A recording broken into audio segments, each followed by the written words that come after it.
Are you good? Yep. All right, let's go. All right, welcome everyone to the Bald Takes podcast. Drew Dar, how we feeling? Feeling like we're ready to try something we've been working on for a hot minute, and we're finally decided to, let's just do it. I agree, man. I'm super excited. I think me and you have talked sports together forever. Like we always have these conversations. So I'm looking forward to talking to you about this, recording it, and hopefully some people get a kick out of it, enjoy it, give us some feedback. I'm really looking forward to doing this with you, man. I think the first thing we should do before we really get into it is introduce ourselves. So I'm Trey. I'll be one of the co-hosts of the pod. Dart, you introduce yourself. Drew, the other co-host, And we're gonna call you Dar. Is that okay? works for me. Better known as Dar. That'll be a Um, story for another pod. yeah, another pile. We can't give all the good stuff early. Dar, I think it'd be a good idea if me and you give a little background about our relationship. So I think when did we meet? Like actually meet? Like in middle school? I want to say it was at least eighth grade. I know, like growing up, we always played like rec league baseball versus each other. We're always on opposite teams. And I Hmm. know in middle school, we kind of started going to youth group at church together, right? And Yep. that kind of started our friendship. Which I mean, shoot, man, that was what, 15? I mean, more than It was that, more than that. close to We 20 years graduated. ago, right? Yeah, we graduated high school 15 years ago, So we've probably been friends for more than 20 years, man. And not to at get too least. corny or too cliche, but dude, I'm super fortunate and super thankful to have like a friend like you who we've had that friendship for such a long time. And I know we have a lot of similar interests and a lot of similar teams. Also, we also can disagree a lot on sports. But man, I'm really fortunate for our relationship. And like I said, really looking forward to doing this like with you. I don't know if there's anything else you kind of want to share about background stuff, but that's Yeah, kind of I where mean I'm at with it. we lived together for a few years. Yep. We were both teachers. We both had PE degrees, like High actual school, degrees. I know a lot high of people school. are, a lot of people are actually surprised about like there's actually a PE degree. It's not just There something up is. here. And that's it. I mean, dude, we've played a lot of sports together too, like high school baseball teammates. So we won't kill you guys with too much of that. But long story short, man, like we're really looking forward to doing this together. Hey, are you more excited or more nervous about this? Excited. I mean, I'm used to making really bad takes. I'm sure I'll get some thrown in my face. Yeah, I think I know I've had my fair share of hot takes. But as you guys can see, the Bald Takes podcast is a play on word of bad takes. And it's bald takes because as you guys can see, we both have no hair. So that'll be the podcast. Please go ahead and give us a like, follow, subscribe. And we're looking forward to this journey and appreciate you guys listening to us. Dar, what's kind of your goal with the podcast? I mean, if it blows up to something cool, but a lot of it's just kind of just get some random takes off, have fun, and then like you said, bad takes. I like to call it more bold takes. Oh, okay. I like that. So we got to They're play not on bad. words They're just between. bold. So we got to play on words between not bad takes, bald takes, and a play on word with bold takes. Yep. And Dar, you get all the credit for coming up with the name and all the social media stuff. So shout out to you. I think kind of like you were saying, man, like our goal doing this is not to like blow up and make money or anything. My goal is really to have fun with this. Like me and you text all the time, talk all the time with our other friends and people we know. All we talk about is sports. So my goal is Hmm. just to have fun doing this, like get some of our other friends on it, get guests. Really just all we do is talk sports. So let's do it, make a podcast out of it. I Yeah. do want to say, Dart, I think our goal is to be like extremely authentic. So like nothing's gonna be edited. Um, each podcast is kind of gonna be like we're gonna have three takes that we kind of bring to you guys and debate them. Each week could be something different. We also are going to have like call-ins and special guests. It could be someone who's in the sports world, current player, current coach, former player, former coach, or it could just be one of our good buddies who's also known to have a bold take or a bad take. We also want to do some like preview podcasts for some of our sports teams whenever that season's coming up, weekly recaps, and like I said, some interviews as well. So we don't really know where this is going to go, but this is our first one, and we're really excited about it. Dar, anything else you kind of want to say before we get in to the topics today? Uh, Yeah, I mean, we both had opportunity to network with different people in the social Mhm. media world, like locally, not like nothing crazy. Like Yeah, yeah. I've been able to, on different social media platforms, kind of build some solid relationships with some NC State athletic media people. So you might see some familiar faces if you're a Wolfpack fan tuning in. You might see some crossover from NC State media people and other podcasts. You might see some former players that we coached. I mean, I coached middle school. I have a kid that's a rising junior, Hmm. um, blowing up right now recruiting wise. So you never know. Like we might just have different friends, and then we have a bunch of friends that probably all want to come on the podcast and throw off their horrible takes or try to roast me or for my takes because I'm usually the person pushing the envelope in the group chat with various takes. Absolutely. And like I think the name is perfect because this is going to be a takes podcast. It's not going to be like a sports center, like all informational, like review of the news. We're going to bring up topics and then me and you're going to just talk about them freely like we would if we were on the phone or texting each other. It's just going to Yeah. be recorded now. So But I think, don't get it twisted though. We both do our research. We both have facts oh and stuff yeah, and stats that we back up what we're saying, but we're not just out here reading headlines of MLB posts of how the game went and stuff like that. agree for sure. All right, so I think the perfect place to start with our first topic of the day is the king, my goat. That could be a conversation for another day, but that is LeBron James signing the Levette minimum to join the Philadelphia 76ers. Dar, before I open it to you, I do want to note I'm a LeBron guy, a bandwagon. Wherever he goes, I go. So I've spent time as a Cavs fan, a Heat fan, back to the Cavs, then a Lakers fan. Those late nights killed me with early mornings going to school. And now I'm back. I'm a Sixers fan now. Go Philly. But you are different. You are a Cavs fan through and through. You've been through it all with LeBron James. So how do you feel? Instant reactions? Where are you at with him choosing to go to Philly? From a basketball standpoint, I don't have an issue with LeBron going to Philly because it does make sense. Granted, their starting lineup is a little clunky shooting wise.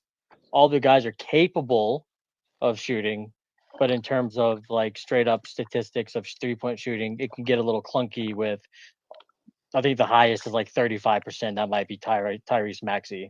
Okay. Um, their bench is a lot of guys that would give Unproven. Unproven. Charles Barkley would have a rough time with who he played for. Okay.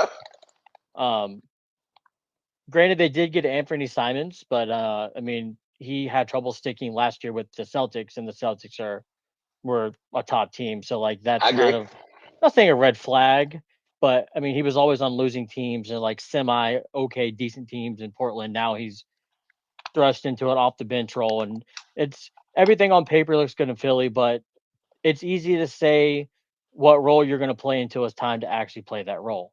Now, Okay. my issue isn't with LeBron necessarily. Granted, he's left us now technically 3 times. Shout out Donovan Mitchell for choosing Cleveland more than LeBron has. Um, Spider. my issue lies with Rich Paul, and the issue for is the main thing is he tries to control every narrative, and then there's always some video, some clip, some quote, some podcast that completely contradicts everything he's bringing up. For example, all of a sudden now it's if the Cavs were to traded Donovan Mitchell and not Darius Garland, they could have traded they could have got Jalen Brown and LeBron. But Rich Paul spent all last year on his podcast saying, "I told Darius this will be your last year in Cleveland." He gets traded. Now all of a sudden it's an issue. LeBron was on the podcast with Nash, right? They were talking about the Cavs. They were Mind the talking game about pod. Yeah. they were talking about the small backcourt. All the props went to Donovan Mitchell. They didn't really bring up Garland. They talked about Don. Donovan is 6'3", but he does not play like a 6'3" guard. On no planet, I don't like whoever's in charge of this whole narrative of picking Garland needs to have their brain examined because Okay. there's no way you're picking a 6'3" guard that has played the equivalent, if that, of one full NBA season the last 3 years. And I He's trust your never Cavs knowledge because you're he's tapped in. I can't. Yeah, I trust your Cavs knowledge. He's never fully led a team. The one team he led, the Cavs were a play-in team. Yes, he had his moments, but like when times when the Cavs needed him most, he was either hurt or he had a clunker. Okay. Now, Donovan had a rough postseason, but a lot of people forget when the Cavs traded for James Harden, the Cavs, I think, played their entire playoff rotation 4 games all regular season. Max Strus was out almost all year. Mobley and Allen took turns missing months. James came in and I mean he played through a broken thumb. Kenny Atkinson said, now granted these can be used as excuses, but I hate when people say things that are legit facts and they call it an excuse. So your Sometimes main a so fact. your main problem is with Rich Paul It's yeah, controlling the air.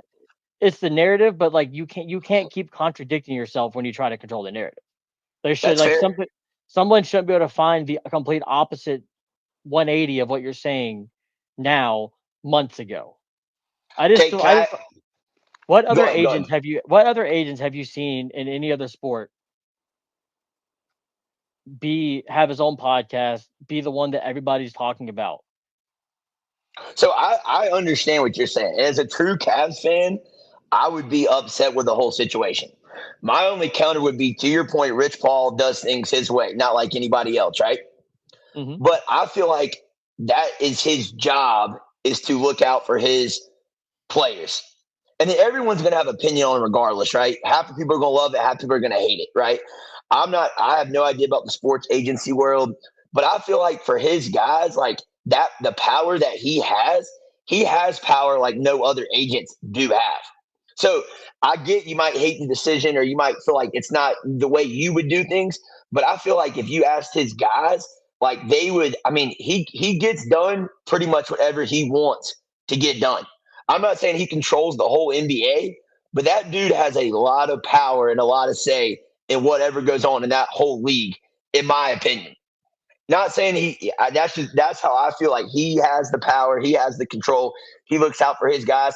And then some of it too is if there is a bad narrative about one of his players, which we all know there's a lot of narratives about LeBron James, correct?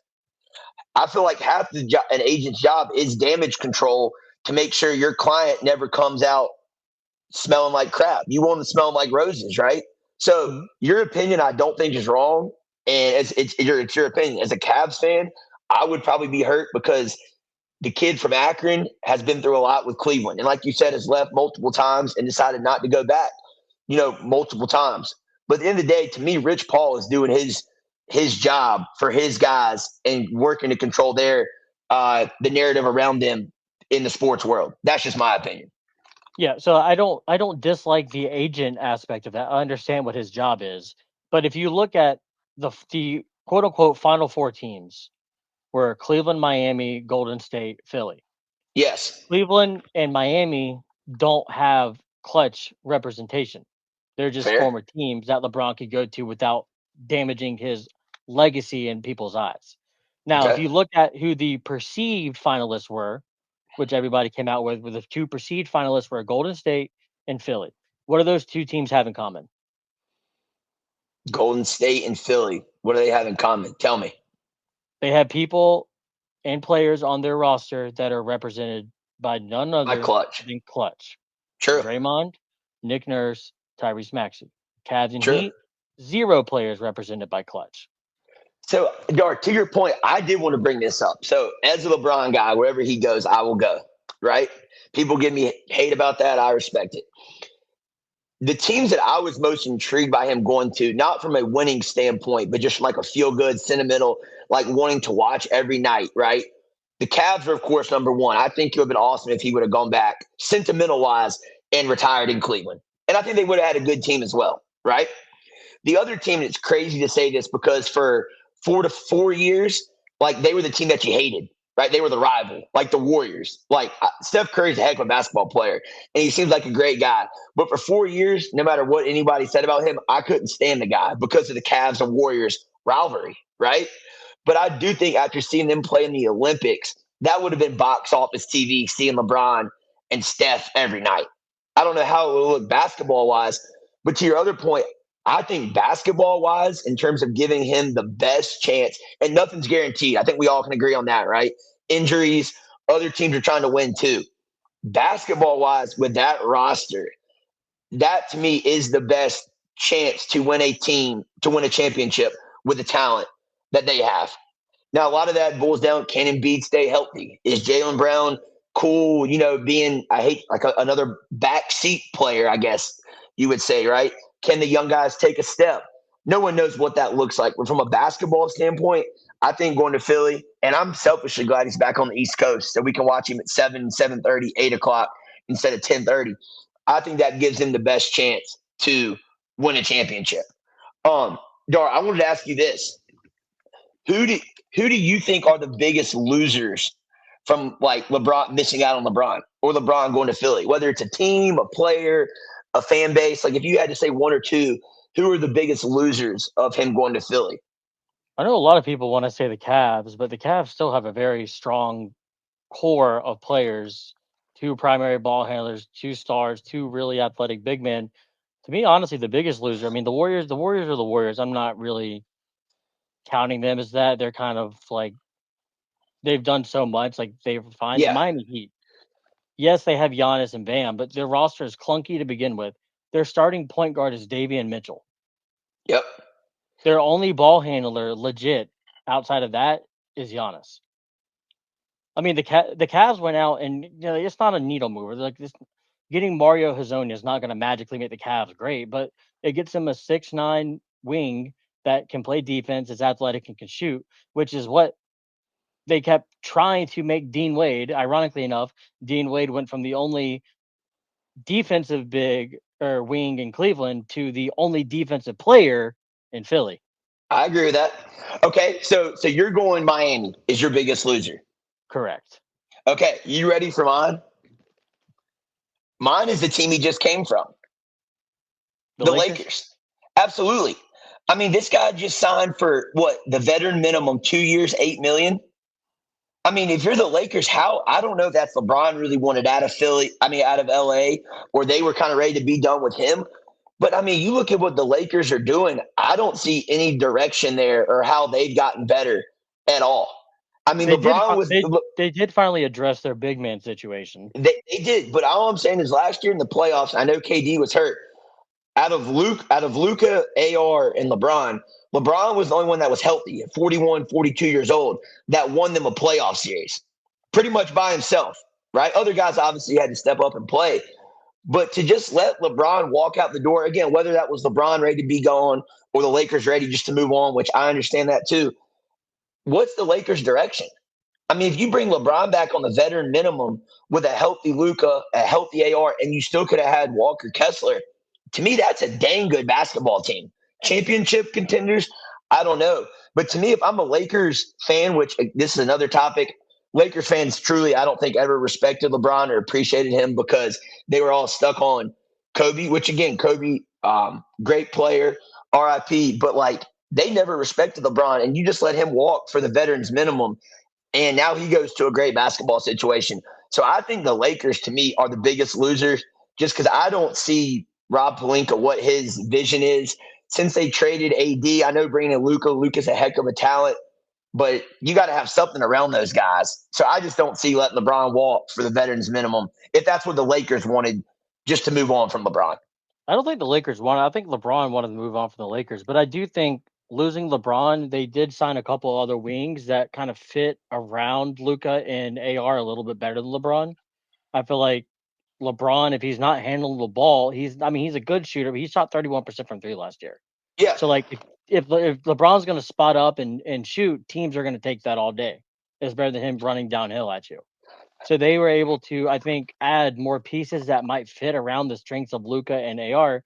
Because really, the best, like, this is the first time we've seen like a quote unquote big four. I mean, Embiid's got to play more than 25 games this year Yeah. to be worth anything. And we'll see if that's the case. I mean, apparently LeBron was not very happy with him in the Olympics because everybody was working out and then there's just Embiid not doing anything. Yeah. But most roster builds now are two stars and then really high quality role players. So I feel like Okay. the Lakers were maybe taking that of yes, LeBron doesn't want to be here. We're not going to sit here and try to beg him to come back and play. We're going to try to build what we feel like. I mean, Luka drug a team full of role players to the NBA Finals 2 years ago at Dallas, Okay, but he's also got to stay healthy. let's get straight to the business here, dog. I got two hot, bold takes, not bald takes for you. You ready? First one. I love Charles Barkley. I saw him talking today, and some other guys have said LeBron is ring chasing. Right? I could not disagree anymore. I don't know what they want that guy to do. What they want him to do, go sign and play with the Chicago Bulls and ride out his last 2 years on a terrible team? He's earned the right to go to whatever team he wants to go to. This is not the same as KD going to the Warriors. He is not ring chasing. Like you said earlier, there's still a lot of variables in play with the Sixers roster. Does it have a chance to be very good? Absolutely. But is it proven? Are there questions? Absolutely. This is the furthest thing from a ring chase, and I already know if they win, that people will put an asterisk next to this championship because that's all they do, no matter what LeBron James does. Here's my second hot take. LeBron James will lead the NBA in assists this year. I saw a post from Shams today saying LeBron's plan is to play point guard, right? We saw last year that LeBron could coexist with Luka and AR, and for better or worse, took a back seat to those two guys and they were healthy. I think in his final years, LeBron is going to do what he does best, in my opinion. Even though he's the all-time leading scorer in NBA history, he will lead the NBA in assists per game this year at 42 years old. That is my hot take for the night. Well, we'll say this: well, first LeBron didn't pull a KD; he kind of pulled a Tom Brady. Think I've about seen that. that. I like that. I like that Think take. about that for a second. The other one is a lot of people are saying it's not ring chasing because Philly hasn't ever won anything. That's not the definition of ring chasing. Ring chasing to me is looking at a roster that gives you the best chance for a ring, not a team's history. People said he was ring chasing Cleveland. Cleveland had never won anything. It wasn't about the history or what they've done because everybody on this roster, there's two new players on the roster that weren't on the roster before that are top 20 NBA players. Secondly, the other part of this is Jaylen Brown was upset about being the second option in Boston. Okay. Now he's on a team where he's going to be third, fourth. Personally, Dar, I still think he's the number one option. I'm going to disagree with you there.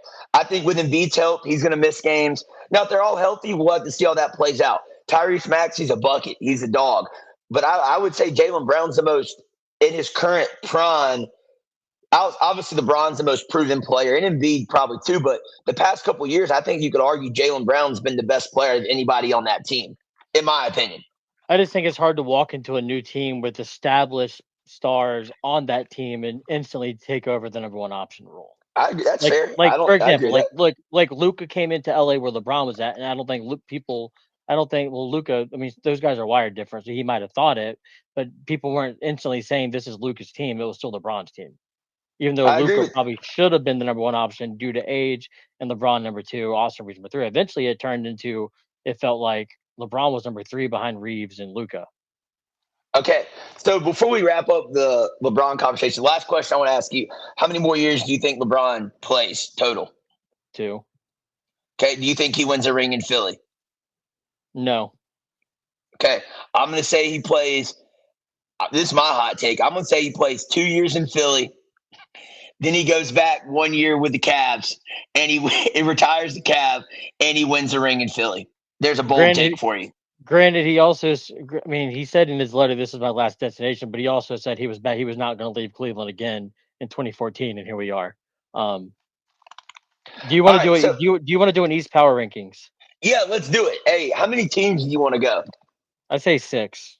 That way we Okay, eliminate the play in because the play in is we don't got time for the play. The play in's an invitation is a participation trophy. do you want to go year 1 through 6, or do we want to go like you go year one, I go my one, you go? What would you rather do? Let's list all six at once, and then we can compare notes after Okay, that. you go first. All right.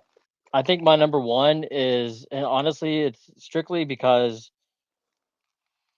you can't win an NBA championship and not remain number one when your team completely stays. the same. Yeah, Mitchell Robinson's a loss, but Okay. I mean, like he did some really good things. But I'm not gonna sit here and act like Mitchell Robinson's why they won the NBA championship. He's Okay. So part you of got it. So I had the Knicks so you, one. okay. I actually went. See, I went Sixers too because, like, again, if we're going off like strictly off Agree. paper, Yeah. now knowing how LeBron teams work, it takes some of these teams like the Cavs year one under LeBron when he came back, they finished. I think they were a 4 seed. Okay. So like sometimes it takes a lot of gel. So I could see them getting off to a rocky start. I mean, over under first weekend of November, they get booed the first time. I mean, it's Philly, and it ain't gonna take much. Um, Three's the Cavs. I know people like to act like the Cavs had some Make a Wish roster, but you have Okay. two Hall of Famers, Evan Mobley. Everybody disrespects, but I mean, literally was a year removed from third team All NBA and Defensive Player of the Year. Yes, Wemby got hurt, but let's not act like Evan Mobley is not one of the best defenders in the NBA. And honestly, if you look at the playoffs and the Cavs, he was by far their best player Hmm. consistently through the whole playoffs. Um, Four, I have the Celtics. Yes, they took a hit, but I still think there's something about a Joe Mazzulla coach team that they're just going to maximize every bit of that roster. And I honestly, here's my hot take. I actually think Paul George would fit better with the current Sixers team than Jaylen Brown, strictly because it would allow a better spacer and defender to be on the floor with two guys that can really ball handle in Maxey and LeBron and Embiid. Now, I'm not saying Paul George is better than Jaylen Brown. I'm saying strictly from a fit with that trio, I actually think Paul George would have been a really good fit with them. But I think Paul George still has some left in the tank if he's not juicing and or hurt he can Okay. stay on the court, and I think he will actually give Tatum a compliment. I mean, Peyton Pritchard Yeah. absolutely gives the Cavs the work every single time. Derek White, I think he's going to have a bounce back year. I think he kind of have a down year, had a down year last year. I think he'll um, come back. So I think he was trying to do too much last year. So I think Okay. now he can kind of fit back into his role. Pacers 5. I mean, Halliburton showed what he can do. Siakam goes back to number 2. They also got Zubek, so he doesn't give you the floor spacing that Miles Turner gave you, but he still gives you like a really competent big.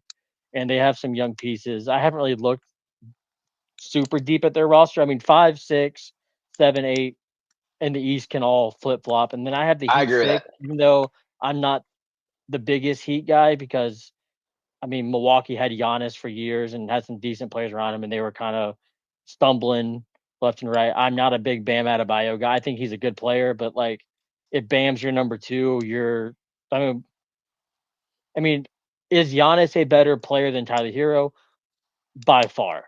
Yes. Is Bam going to magically make them from a play-in team to a contender? I mean, is Giannis going to make them from a play-in team to a contender, replacing Hero with Bam? No. Okay. Not at all. I So would be give me your surprised if the Heat won a series. give us your 1 through 6 again in order. Knicks, Sixers, Cavs, Celtics, Pacers, Heat. All right. So Joe, I think this is perfect because we cannot be we're off on this a little bit. Okay. So my number one, again, these are not predicted order of standings, correct? These are just who we feel like power rankings are the best 6 teams in the Eastern Conference. Yeah, I mean, if all things go, I think this will ultimately be the end standings at the Okay. end of the regular season. See, that's very NBA is hard to me because sometimes you'll get these teams that all their guys are younger. Like, no offense to the Pistons last year, they were clearly not the best team in the East. But They've also got way worse this offseason. okay, so I agree with that. But here's all right. Are you ready for mine? Bold takes. Number one, I got Philly. They have the most talent in the East. Number two, I got the Knicks. For, champions last year, pretty much bring everybody back. Like you said, lost Mitchell Robinson, but their core is great. They're all still fairly young. They seem like great dudes who play hard, who want to win, who represent New York. So I'll put them number two. Number three, this might surprise people. I have the Celtics. I know Jaylen Brown is a loss, but like you mentioned with Missoula and their style of play, Tatum will be a year, off his recovery. I think he would be my early. I think he's going to be in MVP consideration. I think he's still one of the top 5 players in the world. So I'm going to have Boston 3 with Jason Tatum leading them, Paul George, maybe a little chip on his shoulder, and their style of play, they can shoot the lights out the ball. All right, this is where it gets interesting. Number 4 on my power rankings, and I can really honestly only tell you 2 guys on their team right now. I don't know, they still have Kyle Lowry or Jakob Pertl, but I'm going Toronto at number 4. Kawhi back in the 6. Scotty Barnes, I think one of the most underrated players in the league. So I'm going Toronto number 4. Is Rico That's a Leonard going to be free? that's a bold take. We will see. But when Kawhi was healthy and played last year, he still got some juice in those legs. I do really like Colin. Not Colin. Is it Colin Murray Boyles? The dude from South Carolina. It's not Colin. So, fun fact: when I was at Pembroke, Yeah, rooming with basketball, Murray Boyle's brother played at Pembroke and was like a really good D2 player at that's really cool, man. at UNCP when I was there. So it was really cool seeing his younger brother absolutely give the Cavs the nightmare fuel. And Because he had a great. I still see that Brandon Ingram shot hit off the rim and go back in my sleep. Oh man, and he was a beast in South Carolina, so he's great too. So I got Toronto at 4. We're doing 6, right? Yep. Number 5, I'm going to put the Cavs. I think they have a very solid roster. I do think James Harden takes a step back. I'm not sure what he looks like as he keeps aging. I'm not a James Harden guy, but I still think Donovan Mitchell's an elite player in the NBA. Obviously got elite size up top. They did lose Dean Wade and Strus, correct? No, Strus is still there. Strus is there, sorry, but lost Dean Wade. Yeah, So we're trying to trade Dennis Schroeder potentially for maybe Royce O'Neal. That could be like a deal they're trying to make with Charlotte. I think you have enough there with an elite player leading it with Donovan Mitchell. I think Mobley can continue to keep getting better. I think it's time for him to keep getting better. I think there's been a lot of hype and talk about Mobley, and he's getting that age now where it's kind of time to prove it. But again, Cavs are just solid, safe bet. Number 5 and number 6. This is gonna be another bold take. I got the Wizards. I think there's the Washington. I know they haven't been relevant in a while. I think there's a lot of again variables there, but I think you have a very very good point guard in Trae Young. You got the number 1 pick in AJ DeMonster, right? No one knows what his ceiling's going to be. I think they have the other number 1 pick from the previous year too, right? Alex Sarr. He was number 2 behind Number 2 behind Zachary Ricochet. So maybe it should have been number 1. That was a tough draft looking back on it. That's because Sarr told the Hawks, I don't want to go to you. Like he literally forced their hand. That might be another segment, like worst NBA drafts of all time, because with those Anthony Bennett. top two picks is rough. But I got the Wizards at 6, and you still got AD. So again, my 6 in order, I got Philly, New York, Boston, Toronto, Cavs, and the Wizards at 6. But I think, like you were saying, there's a lot of this could go a lot of different ways. I do think Philly and New York are a pretty solid, like 1 and 2, whatever order you'd like. I think on paper. But then from that point on, man, there's been a lot of movement, a lot of guys in new spots. See how guys come back from injuries. So I think the Eastern Conference is going to be must-watch TV this year. I think the East is better than the West. I have 2 things before we move on. Number 1, I trust gas station sushi more than I will ever trust a team that employs Trae Young and Anthony Davis. And then number 2, you were talking about Evan Mobley takes a step. The key to Evan Mobley taking a step will be the guards keeping him involved and not letting. Now, Evan Mobley can demand the ball. He needs to, him and Jared Allen.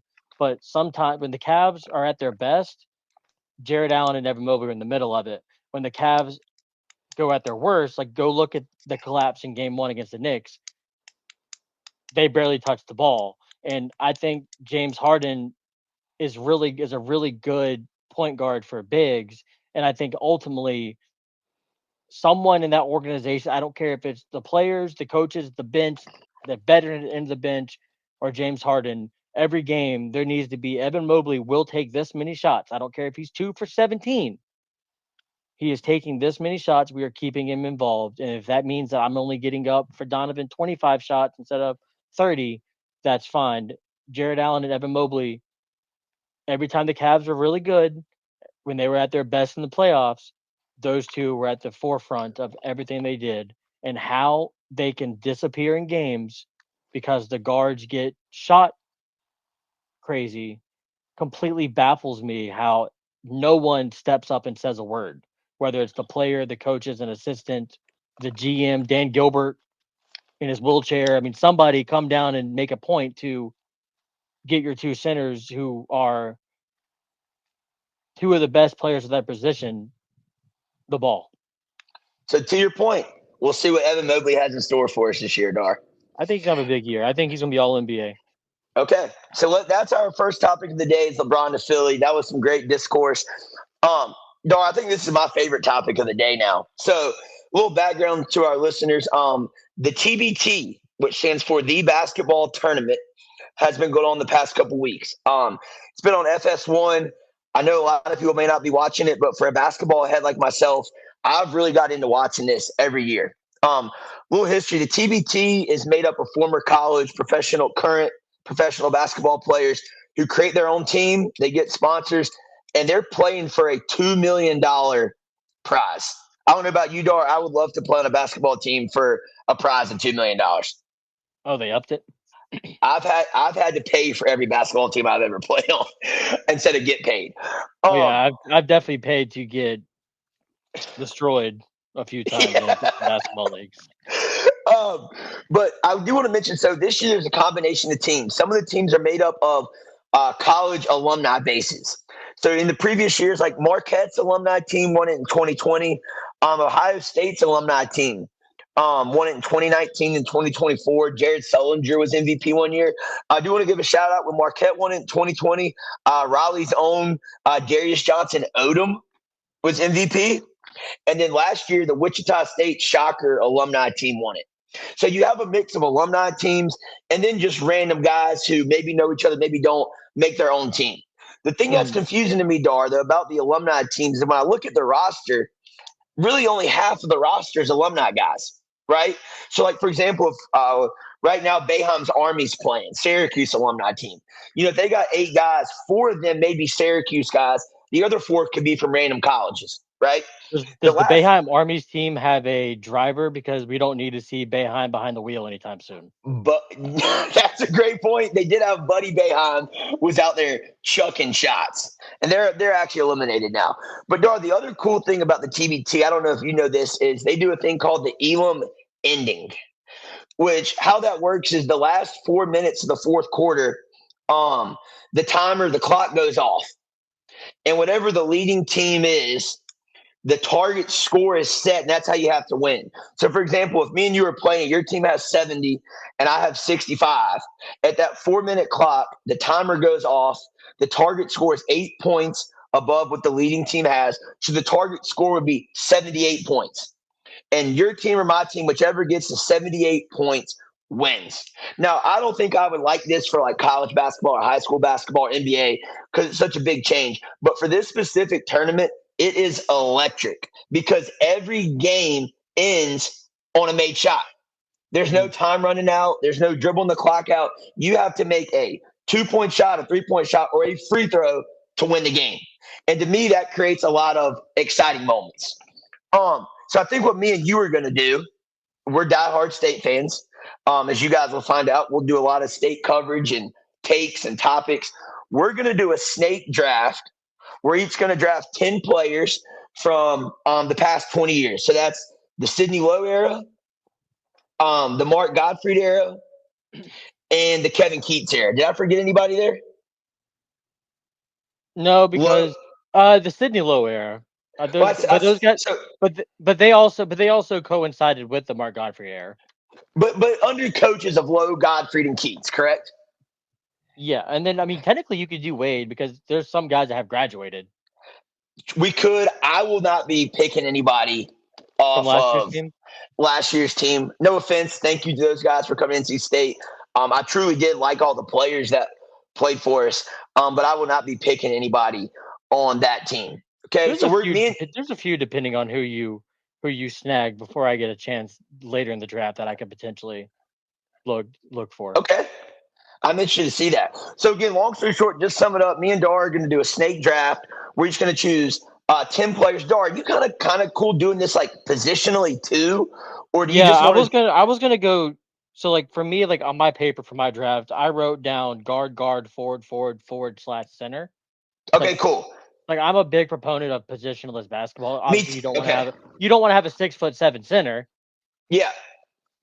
Well, I kind of did that too. I just wrote down like 1, 2, 3, 4, 5, 1, 2, 3, 4, 5, and based on who I choose, if it's 5 guys and anybody, like we'll figure it out from there. Okay, I like that.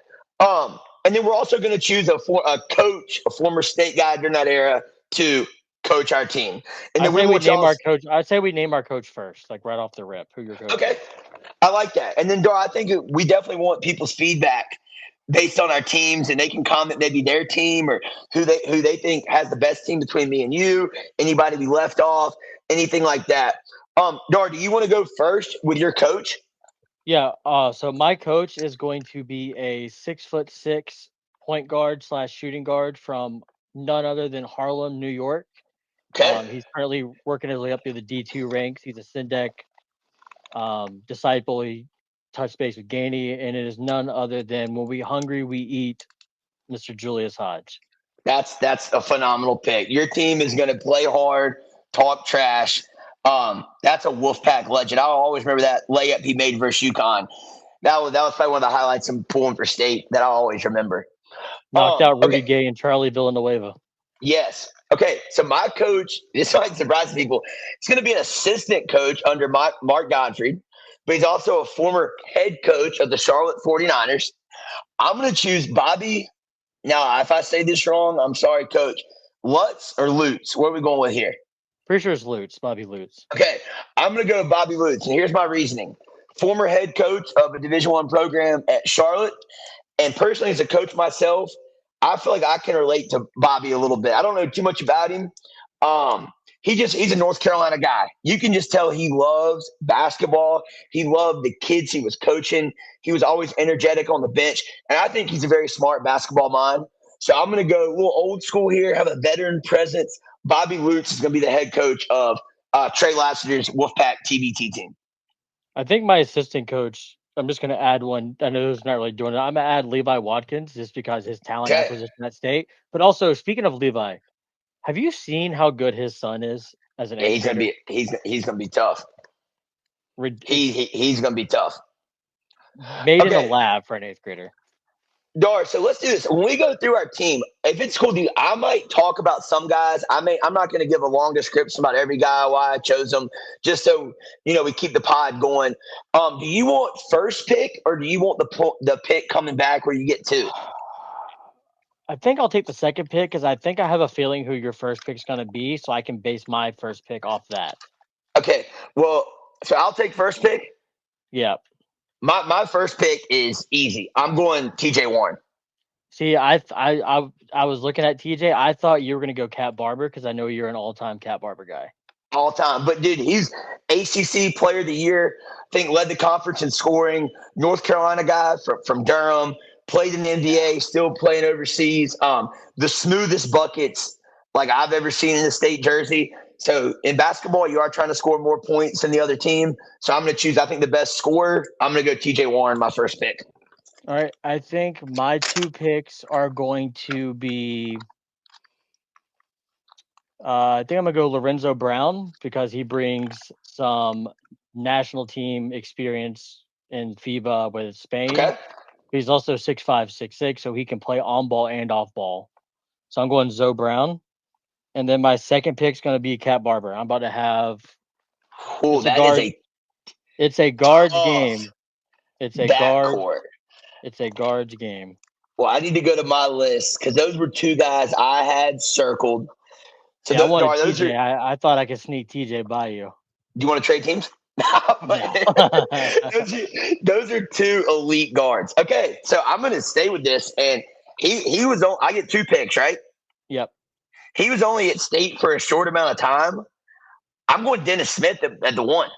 See, I was wrestling between Dennis Smith, Cat Barber, and Zoe Brown between two of the three. I mean, only got to see him for a short time, but I remember you followed him in high school, seeing him at the John Wall tournament, jump out of the gym from Fayetteville. Again, not too memorable of a season when he was here, but that performance he had at Cameron Indoor Stadium and going up and yamming that, even though the clock went out. I think Tatum was on that team. He outplayed multiple triple doubles too. I mean, just a super fun watch. Again, played in NBA. I love having him as my point guard. And then my number two, like you said, we got to score buckets. Another one of my all-time favorite state players. I'm going Baby T. I loved the way Traquavion Smith played basketball. I'm a fan. He's from the 252, plays hard, talks, fearless, can score from anywhere. I love Baby T. If I had to create a top 5, just favorite players to watch, Pool Ford State, he would be in my top 5. So I feel great about getting him in my backcourt. So I got Dennis Smith and Baby T with my 2 picks right there. I'm really bringing the 2012 team back. I'm going with Big Rich and CJ Leslie as my 2 wraparound picks. That was a fun team, wasn't it, Dar? Calvin. Godfrey did wonders with CJ, and that was a really fun team, man. Really fun team. Great memories from those guys. Okay, If you so could keep Mark Gottfried away from the co-eds, State really got a lot of player development out of him at times. So you got CJ and Rich. Okay, yep. I'm going to go. I love my team, dog. I love my team. I'm going the big fella, Big 30, Boss Man Dealer. I'm going DJ Burns. DJ. I was thinking about DJ. I just want to have a little more versatility defensively. My team defensively will be interesting.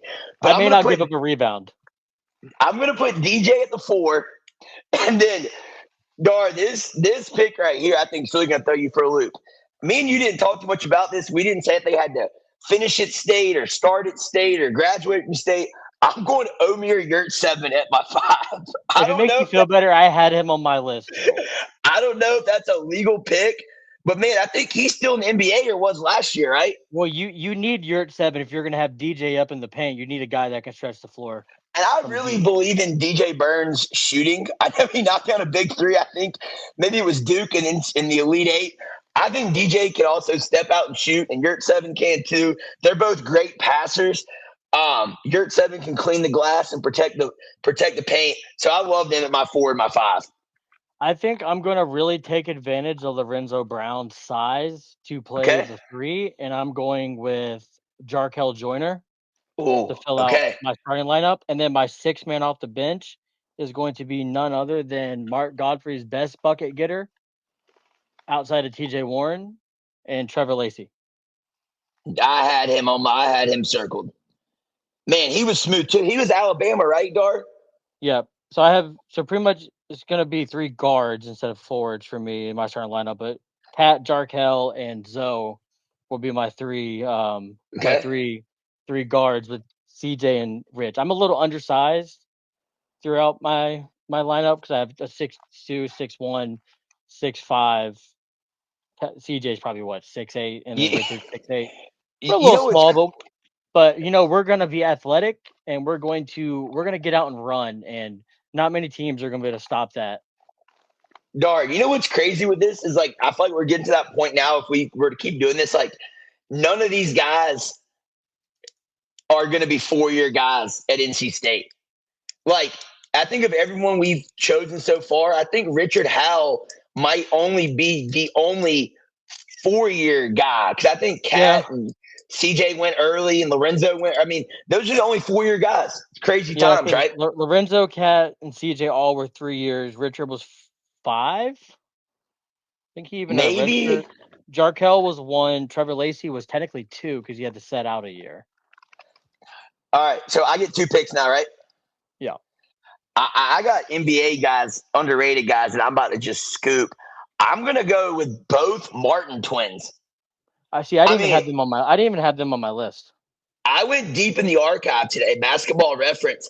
I mean, both of these guys, I wish they would have stayed at State. They went to Nevada, ended up having great careers there. I think led them to the tournament.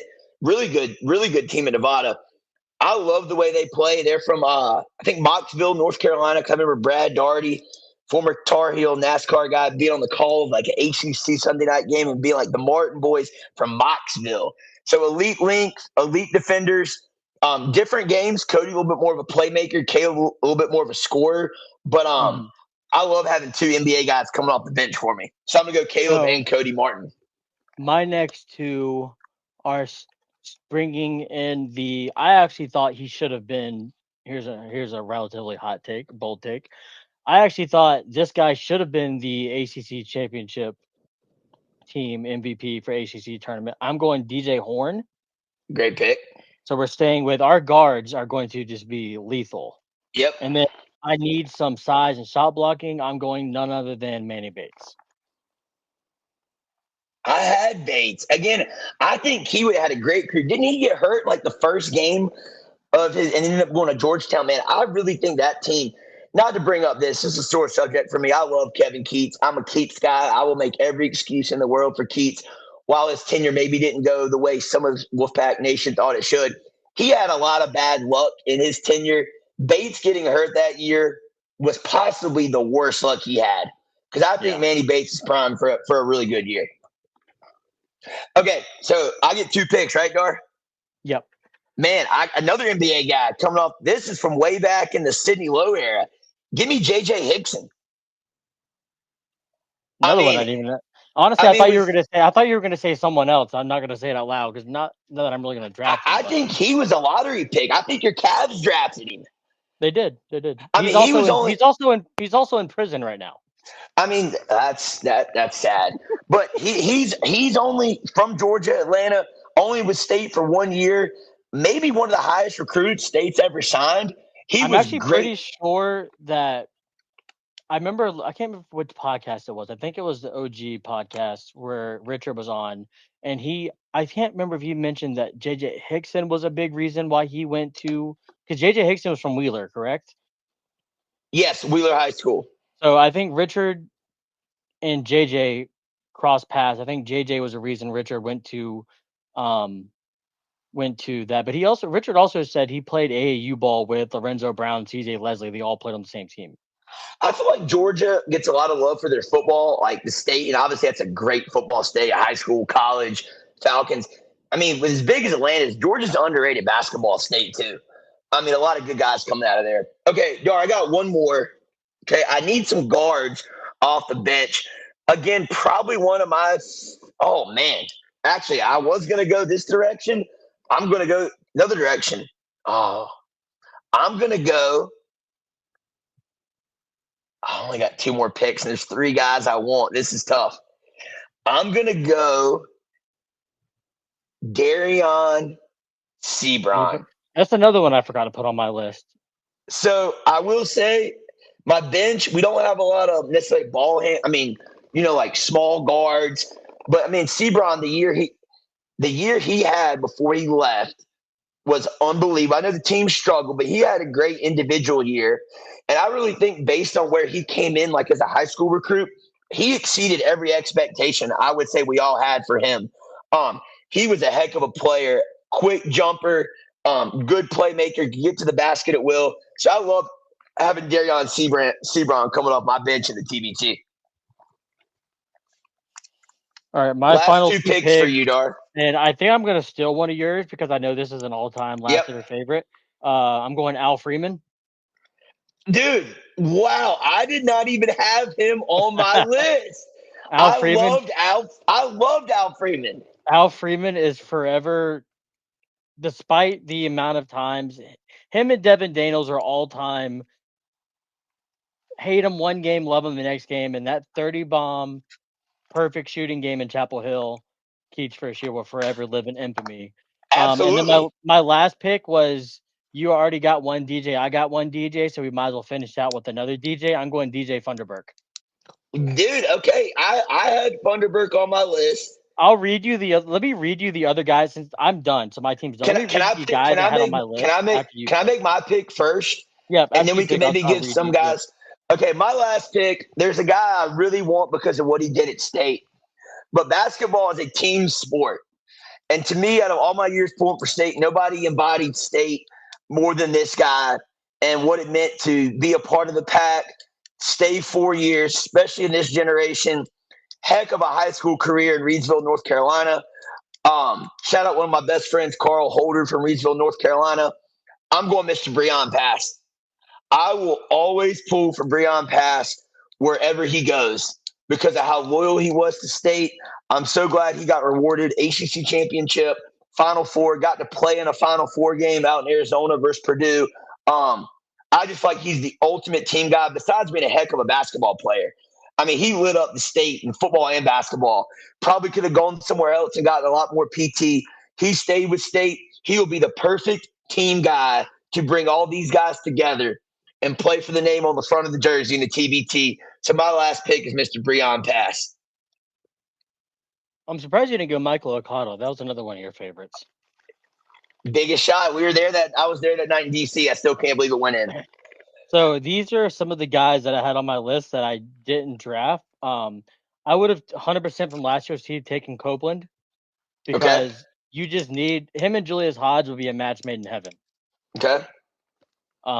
Scott Wood was on my list. Okay. I just needed a little bit more than just pure shooting. I feel like I got some guys that can not shoot Okay. as well. I had none other than Terry Henderson on my list as Okay. potential guys. Abdul Malik Abu, Okay. Ralston Turner, Okay. C.J. Williams, the original mid-range sniper. He was on my list. Then Allen Lubin can play for my team any day Okay. as a power forward. Okay. Dontrez Styles because he was surrounded by a bunch of awfulness his 1 year here, and was forced to play a role that he was not needed to play Okay. on a competent basketball team. And then Ben Middlebrooks because you just need a little bit of crazy sometimes.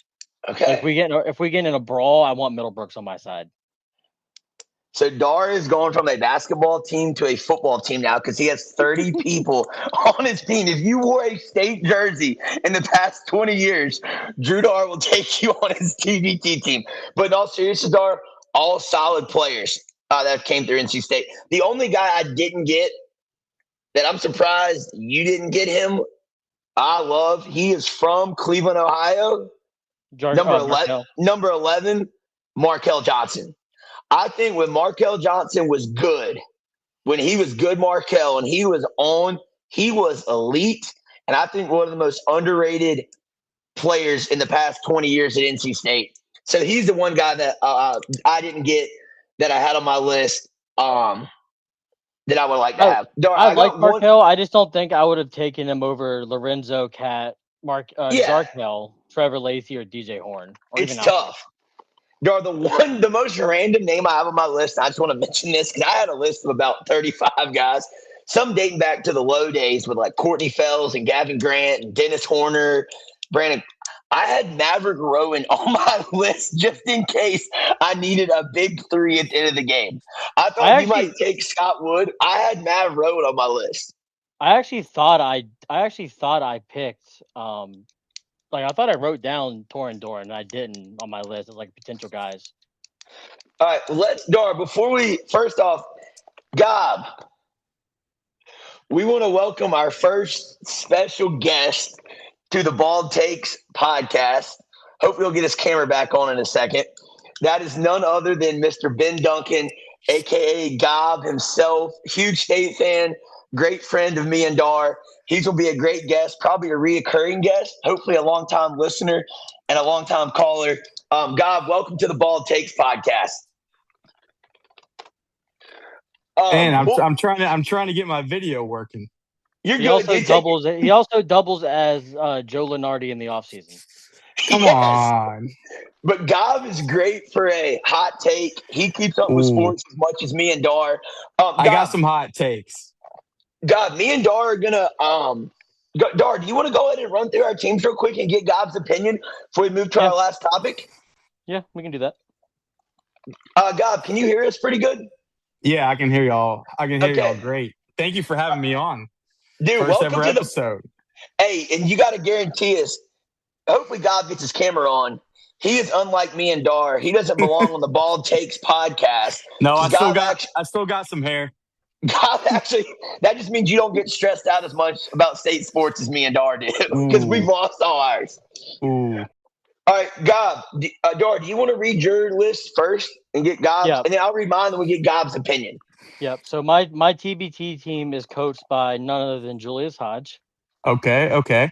Starting at guard, we have Lorenzo Brown. Okay. Starting at the other guard, Cat Barber. Okay. The third guard, because I'm banking on Lorenzo Brown's size, I also have Jarkel Joyner. All right, so surrounding my three guards. So Lorenzo Brown, Cat Barber, Jarkel Joyner in my starting lineup.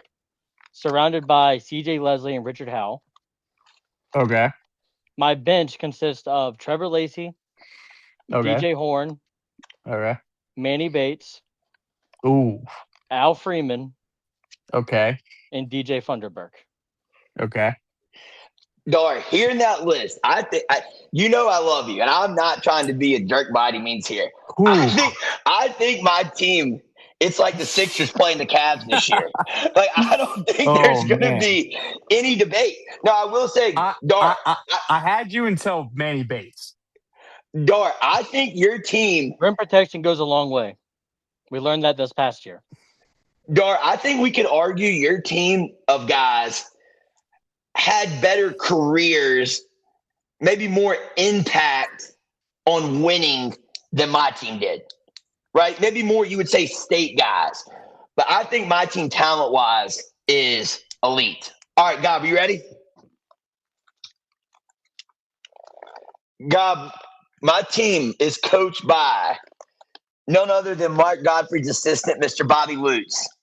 Old head, veteran presence, always loved state, love the kids, North Carolina guy. That's my guy, Bobby Lutz, head coaching my TBT team. We're here with the video. Let's go. Let's go back. Let's give a clap for Gob. Dar, welcome, Gob. Let's Technology is undefeated. I know. I like that hat, Gob. Yes, a little throwback S on that. I wish they would bring it back. A little retro. A little rope hat.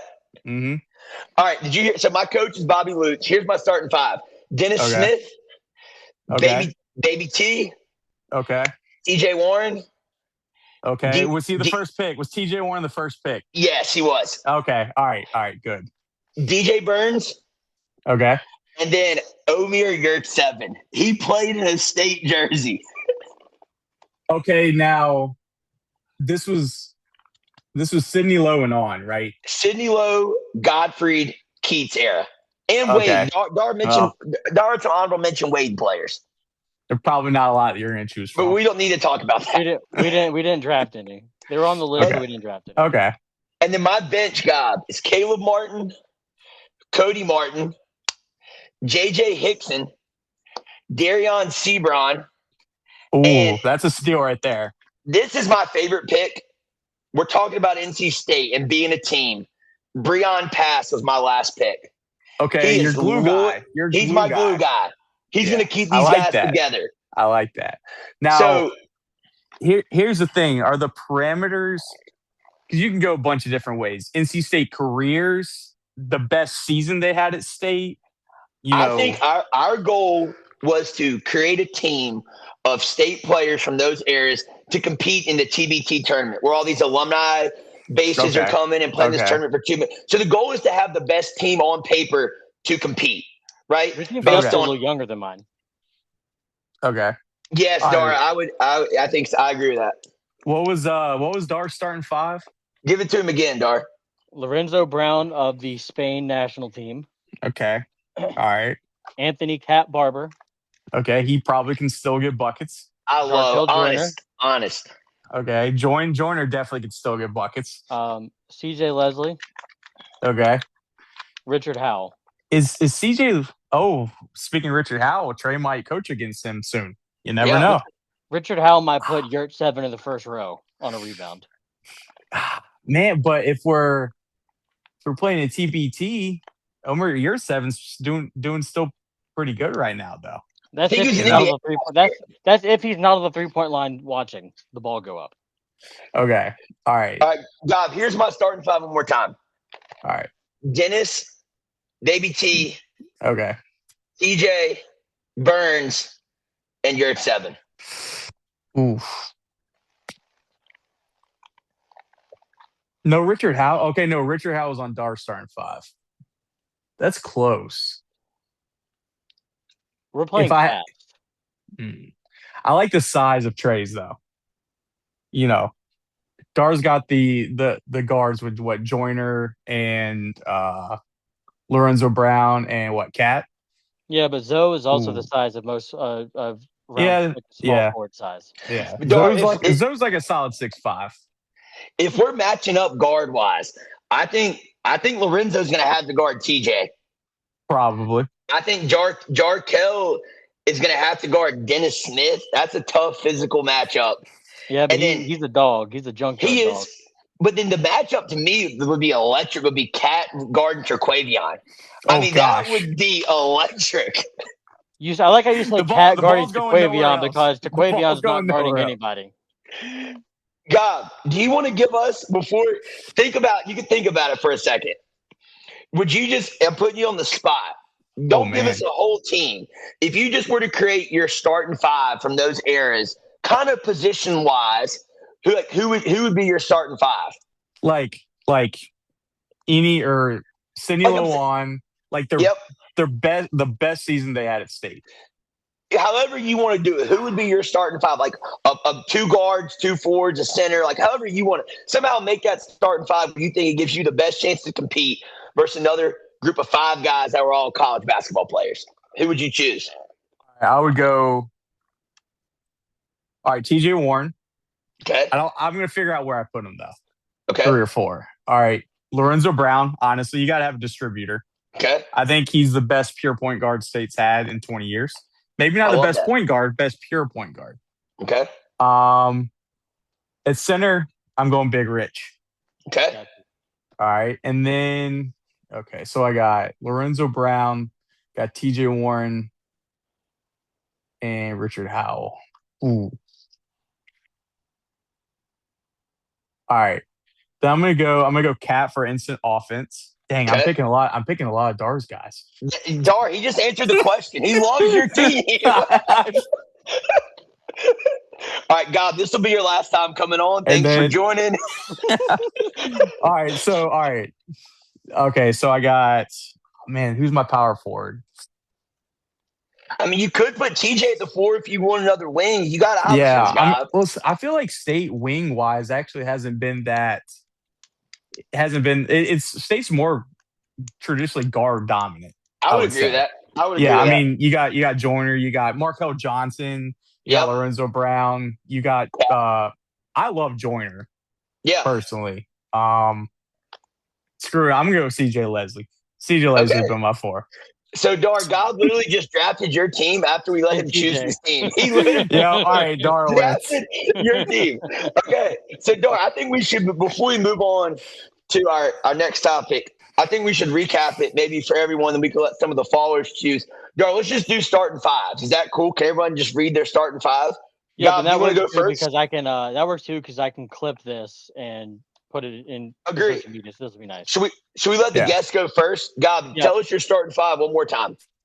All right. Lorenzo Brown, Cat, Tony Buckets, CJ Leslie, and Richard Howell. Okay. So I like it. Three dudes from the same team. I like it. That was a good team. Yeah, that was a good team. Could have been better. All right. Dar, you give us your 5.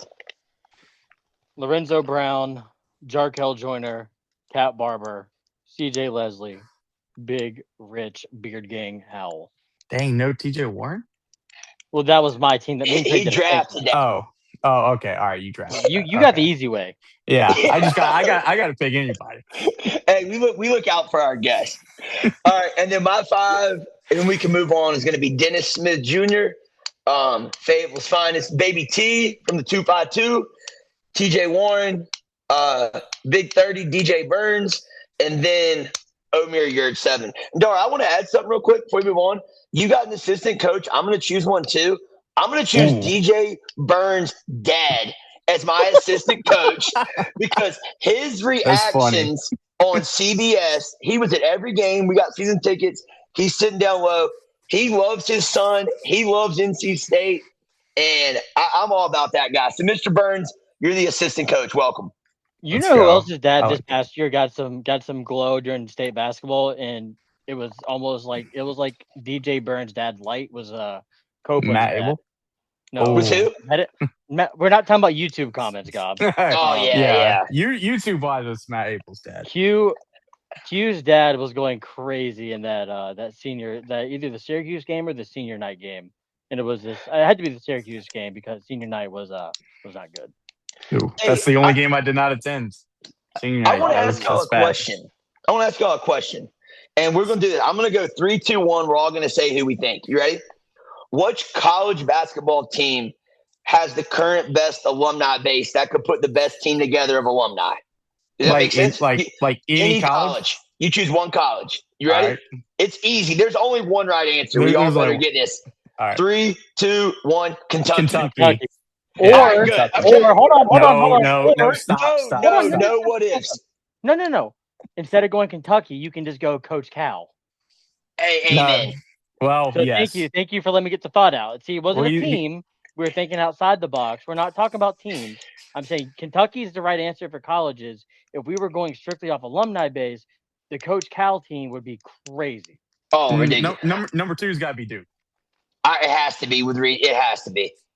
I think those, and then after that, I think you could probably choose from a million teams. But those two, I would have to do research on that. And I would even say there's a huge gap between Kentucky and that's like a cliff, Kentucky and Duke.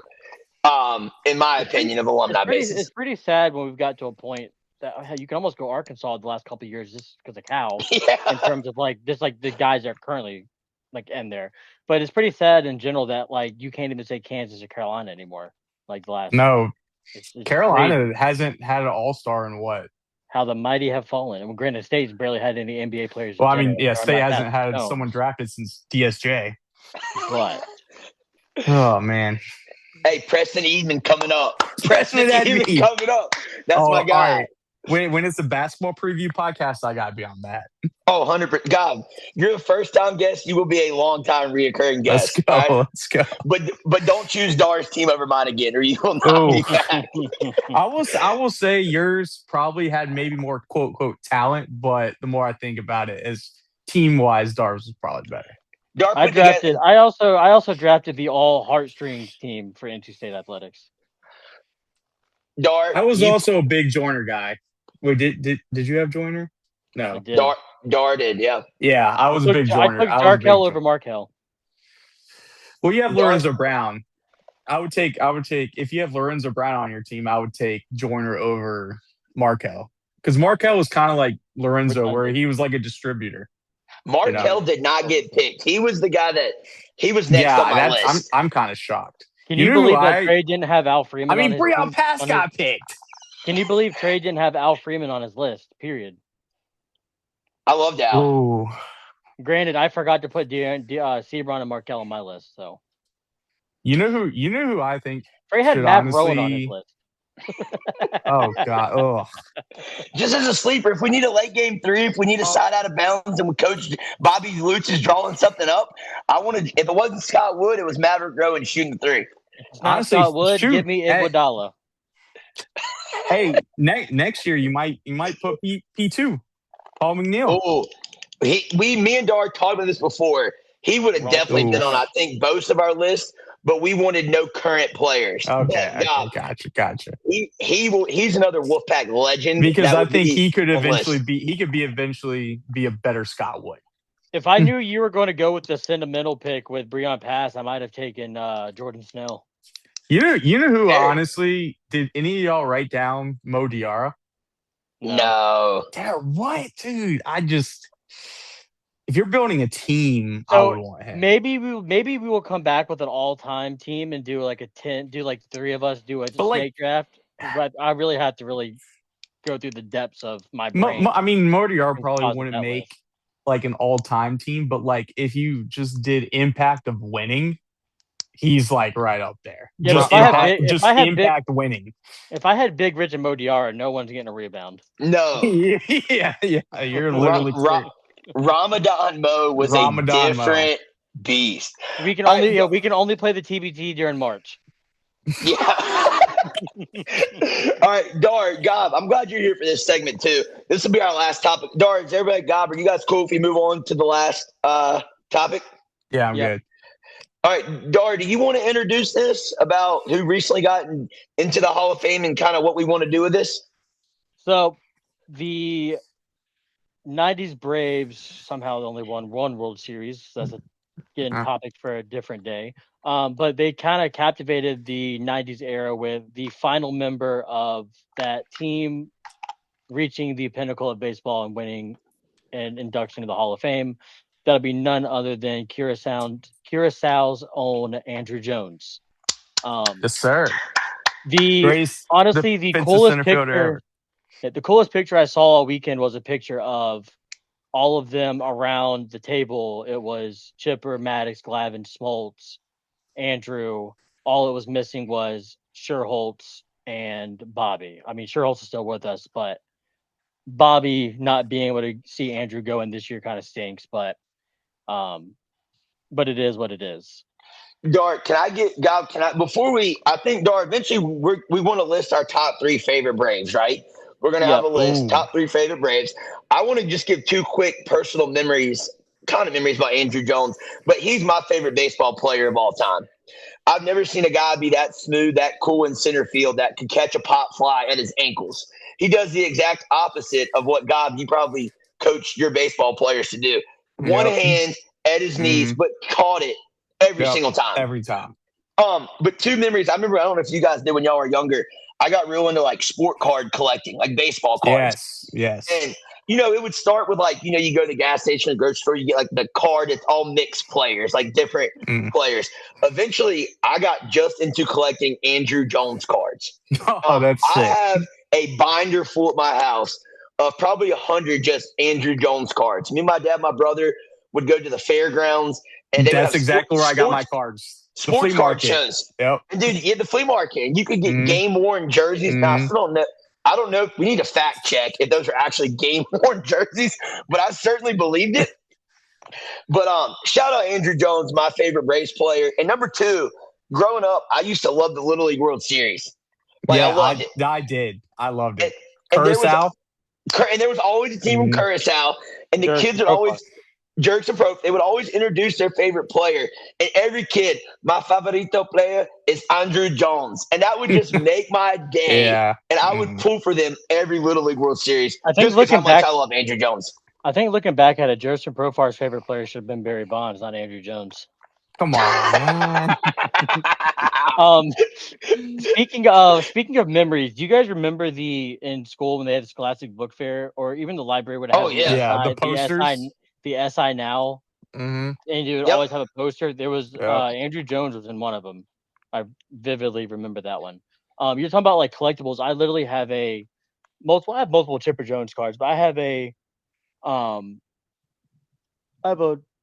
framed photo that is of Ronald Acuna Jr. that is 75 out of 500. Really? Yeah. Hey, so do we want to just kind of go? Do we want to go, one by one and list our favorite player, then our second, then our third, or do we just kind of want to all give our list? Maybe say a little bit about it if you want to. I'm not going to say a lot about my guys, but do we want to go one by one, Dar, God, what are we thinking, or just list our favorite 3? I think I'm just here for the ride. I think list all 3 at once. All right, just get it out there and we can discuss. Hey, Dar, let's let Gob go first, then you, then me. Is that cool? Yep. Or Gob, do you need time to think? No, I got mine. All right, give us your. And I do want to say, we're all Gob, you're a Braves guy, right? Oh yeah. Like we're all Tomahawk Chop Atlanta Braves guy. Watching them on TBS. Like that's our MLB team. That we grew up with them. Yep. Dar is the biggest. Dar is the biggest Braves fan I know. Like no one can compete. That is a fact. That is with Dar. But Gob, give us your list. All right. I mean, the obvious is Chipper Jones. I mean, he's my favorite baseball player of all time. Obviously, watching TBS growing up, Chipper. And then once he kind of retired, Brian McCann. Dude, I'm not giving mine away, but Brian McCann. And then 3, it's hard not to say Freddie. So I'll go Chipper, Brian McCann, and Freddie. Dar, are you still justifying that trade, or are we past that time period? I think it wasn't even a trade. They didn't trade Freddie. They let him go to sign Olsen. It's the definition of a win. It's the definition of a win-win. I mean, Olsen's been outplaying him this past year. Freddie won the World Series MVP. So I mean, both teams came out. I mean, you could put my dog at first base with the Dodgers, and they probably would have won the World Series the last couple of years.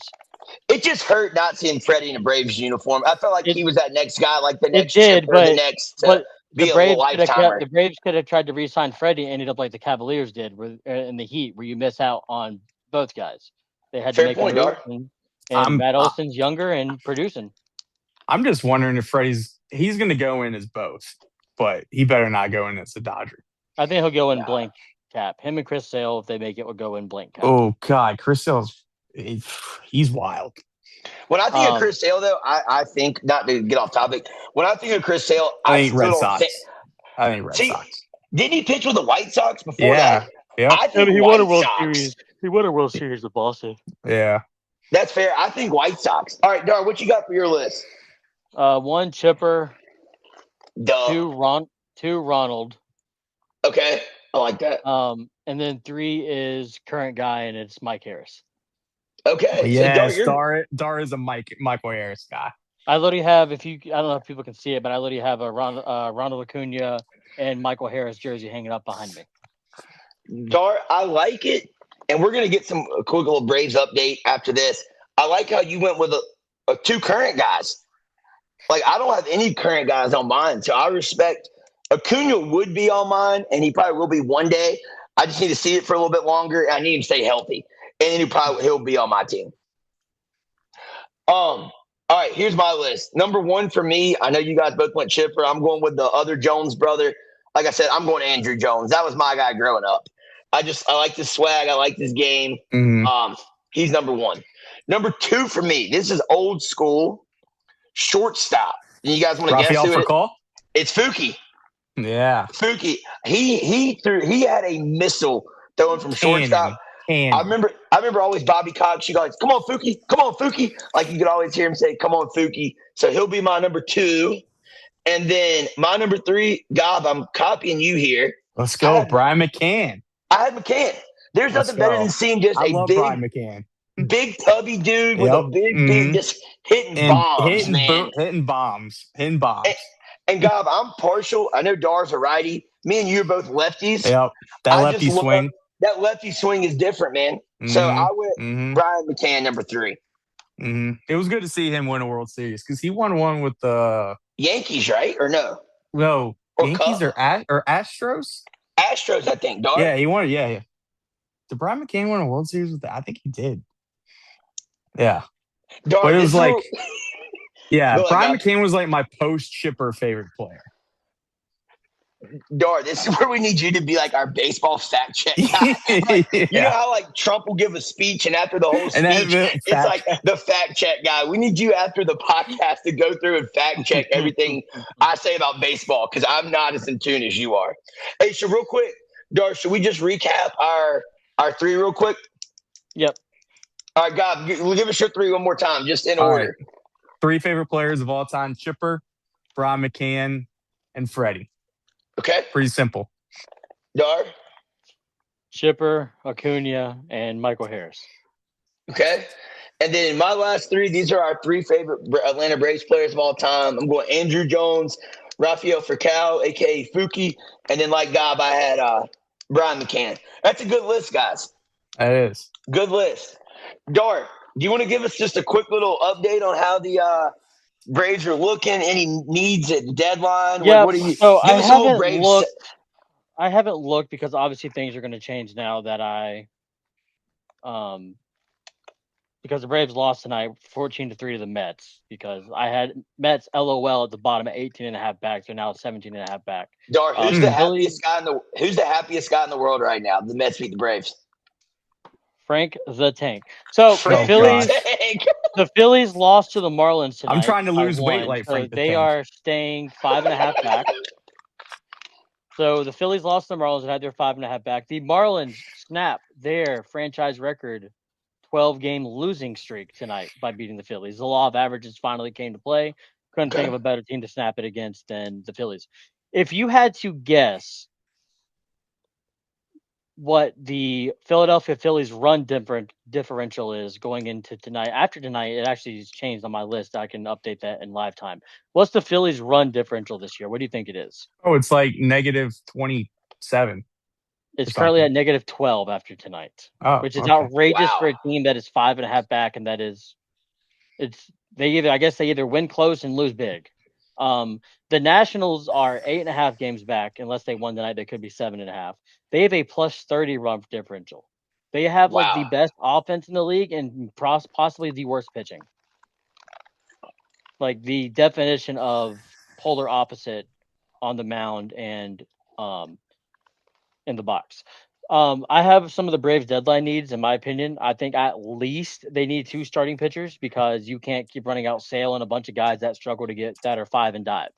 They're absolutely destroying the bullpen, which leads to a game like tonight that was 3-3, and you have your bottom of the barrel bullpen guy that's going to get sent back down pitching meaningful innings late after like in the 5th inning, 6th inning. Dark, tell her, what does 5 and dive mean? I like that. 5 and dive 5 and means you dive. pitch your 5 innings and you get up out of there, which means you're getting 0 length, so your bullpen's covering 4 innings each game. Not to change subject. I also think in professional sports, a starting pitcher might be the best job in the world.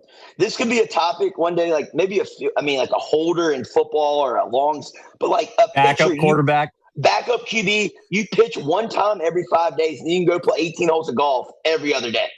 Like that's not a bad gig. Yeah.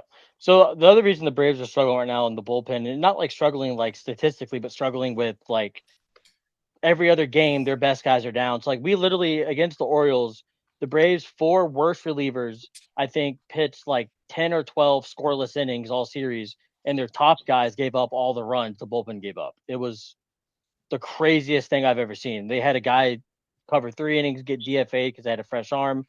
They got their 2 worst relievers somehow held the Orioles scoreless twice in extras to win the game yesterday.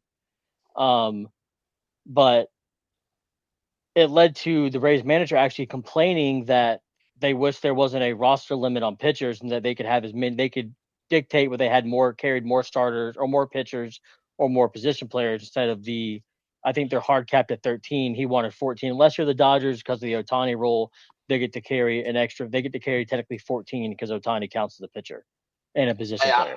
I wish for a lot of things in life too. That's not how the world works. Right. Yeah. I think the Braves need 1 reliever because if you can get 1 more reliever, that pushes guys that are in big roles now down 1 spot and kind of allows you to kind of like lengthen your bullpen to kind of cover these innings. The Braves are also in a game of 17 straight games out of the break. Their first off day is next Monday. Whoa. And so when you're playing a bunch of 1-run games consistently, you're burning your bullpen when you're getting. I mean, even Sale only went 6 innings the other night, so you're covering 3 to 4 to 5 innings every single game out of your bullpen. It's very tough on them. And then I think they need at least 1 more bat. I mean, if they only went pitchers, I would be fine. I would love to find 1 more bat that can slide into DH and bump Dom Smith out of there, or bump Yastrzemski out of the outfield, and you could potentially bump Dubon back to shortstop full time and can move around. Like you can still get Jim Jarvis in there some, but I'm not saying it's dire need. And then I listed a few targets for each, some starting pitching targets: Michael King of the Padres, Reed Detmers, Jose Soriano, Michael Wacha, or Seth Lugo. And these are not guys that I like. This is not a wish list. These are like realistic targets. I think the Braves, based on their history, go after. The Braves are not going after Tarek Skubal. You're not paying premium price for a guy to be here for 2 months and then you're not re-signing it. On no planet is the Braves signing Tarek Skubal to a $400-500 million contract. That's never happened. Austin Riley's $200 million contract is the richest in team history. And he's not playing well. And he's not playing. He's playing better of late, but so Michael King has control, I think, for a year and a half. Reed Detmers and Soriano have more control. So if you're paying a premium price, you're getting guys for multiple years. I think Wacha and Lugo are just good vets. I think they might have years of control. I'm not quite sure. They could be rentals. Relief pitchers would be Morahone from the Padres. Lefty throws absolute gas, 100 miles per hour plus. AJ Minter from the Mets. The Mets stink. AJ Minter and Anthopoulos has proven time and time again he loves to bring back guys that played on his team. Look at Jorge Soler. And then Luke Weaver from the Mets. He's been really good out of the bullpen. And then a couple bats. Luis Ariz. I'm not the biggest Luis Ariz guy. I am. He's a great contact hitter, great average. He always outperforms his baseball savant page. He's like the unicorn and the opposite of like everything on his thing is blue, but he's consistently performs at a high level. And he's actually Ron Washington's made him a really good defensive second baseman this year. So he could kind of become your utility guy /DH. at times. Mickey Moniak's kind of revitalized his career in rock for Colorado. First overall pick. Risky. Anytime you're taking a batter out of Colorado is very risky because I don't know what his road home splits are. But the reason I had Moniak, the Braves, back-to-back years made deals with the Rockies at the deadline for pitchers, Tyler Kinley and Pierce Johnson. So that's one of those. You've made two straight years you've traded with the Rockies. I could see Moniak being a potential option strictly because of that relationship. Taylor Ward, I just don't know if the Orioles are going to sell, but he could be one. He swings less than anybody in Major League Baseball. Very patient, has power, but doesn't really swing a lot. Kind of like a poor man's Juan Soto. Dude, I got to tell you, at all. Dar, quick story, not to cut off. This is kind of funny. I have a buddy that coaches high school softball. You talk about a guy not swinging. I heard a story about my buddy from another coach that his team was winning so bad, like the other team pitcher couldn't throw a strike. So to make his point, he started sending the batters up to the box without a bat. Like, I don't even – so you talk about not swinging. Like, I don't even know if that's allowed, but he would send his batters up to the box without a bat. I would have to look in the rule book for that one. I would pull the guy off the mound. Two, I would pull my team off the field because that's just utterly disrespectful to the game to the team.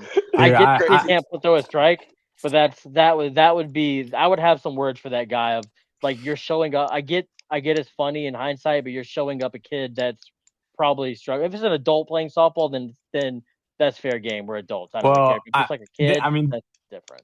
Same time as a coach, get him off the mound. This is a topic for another time, but like low level high school softball is rough. It's tough. It's tough. It's tough. But the top of the top is good. Dar and Gob, can I ask y'all this real quick? Because y'all are much more in tune with baseball right now. Where do you guys see the Braves going the rest of the year? Like, what's your outcome prediction? Like, are they a World Series contender? Just if you kind of want to share, like, what you guys think the rest of the year looks like. I mean, after 21, I'm not going to ever say that the Braves can't win a World Series. Agree. It's looking like if they survive the wild card round, and then their second round would be the Brewers. The Brewers are always really good in the regular season. They kind of fold. It could also be the Dodgers. Team. Yeah, I just think the Dodgers have been. I think there's just too many what ifs with the way the Brewers play.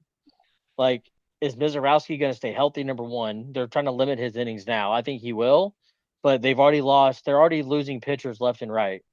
I think they're gonna have a dip here soon. They're playing a lot of young players too. Like their starting shortstop's a rookie. They have a bunch of guys who are coming up hot, but I mean, usually it takes a month or two. Look at Austin Riley's rookie year, where teams will figure out how to pitch them, and then they just abuse them with their weakness until they fix it, until they make an adjustment. So what's your bold take? Give us a bold take. Like what do the Braves look like this year? I think they'll make the NLCS, and I think ultimately the Dodgers will just be too much to handle. Fair, very realistic. Anything can happen in baseball, though.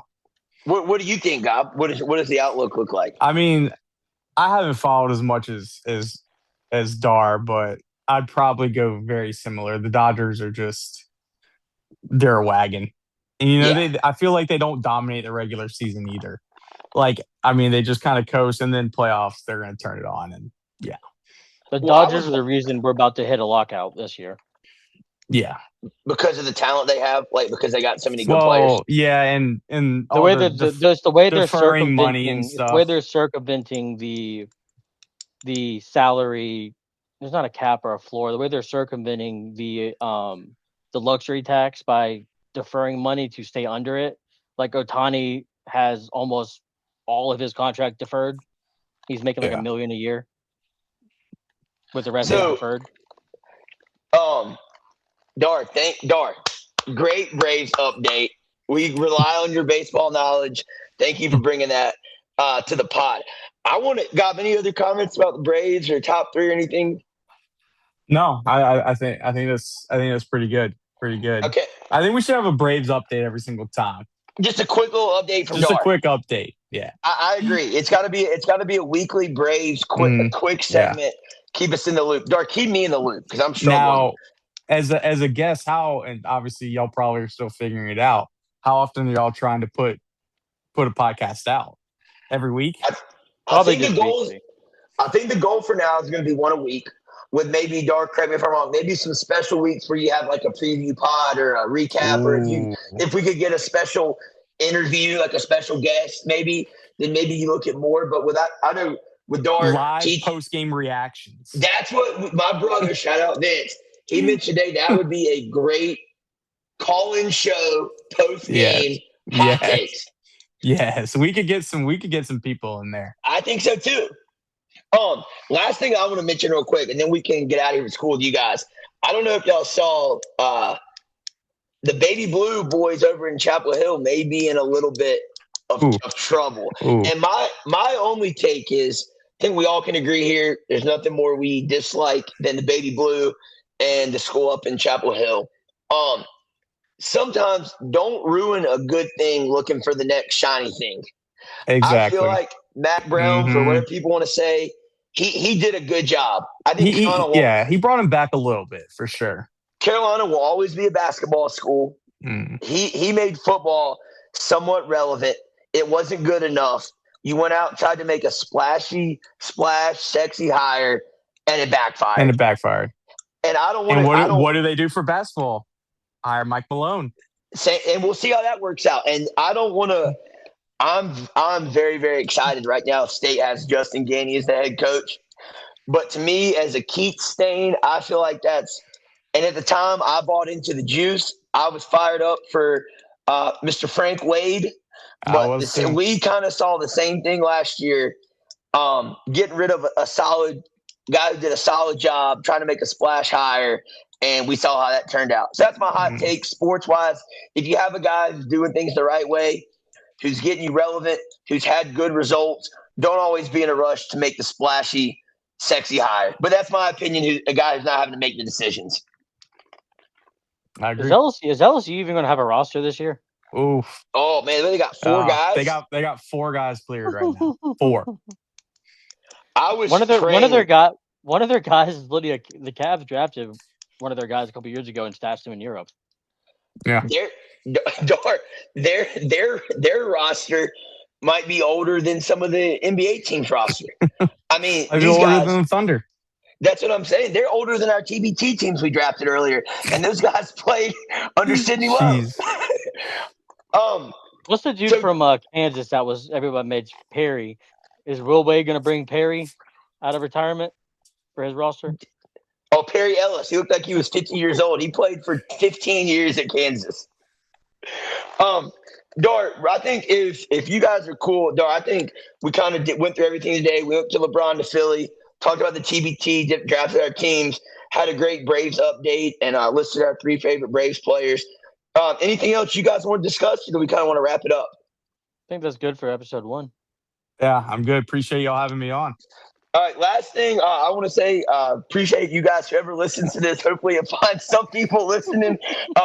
Feel free to follow us on social media. Dar's done a great job with social media on Instagram, Twitter, and TikTok. If you've made it this far hearing this, shout out to you, because we planned for a 40-minute episode, and we're at 1 hour and 40 minutes now. But, hey, we're learning as we go. Concise it. Hey, we're going to be authentic. Me and Dar are super excited about this. Thank y'all for listening. Give us a follow. Subscribe to us on YouTube. And we're really looking forward to chatting it up once a week about hot topics in sports. Dar, any last words? Nope. Just maybe in the comment section, if you're a Wolfpack fan, leave who you think your starting 5 would be for a TBT. If you are not a Wolfpack fan, whoever your favorite team is, leave your TBT. And if you have any hot takes or you disagree with anybody's hot takes, feel free to leave some feedback, because all comments help the algorithm. So if you want to roast me for something I said, go for it. Absolutely. Dang, is this live? I didn't even know this was live. Not live. This will be posted on YouTube. Okay. And it'll be clipped up to our social media. Again, Dar's doing a great job with that.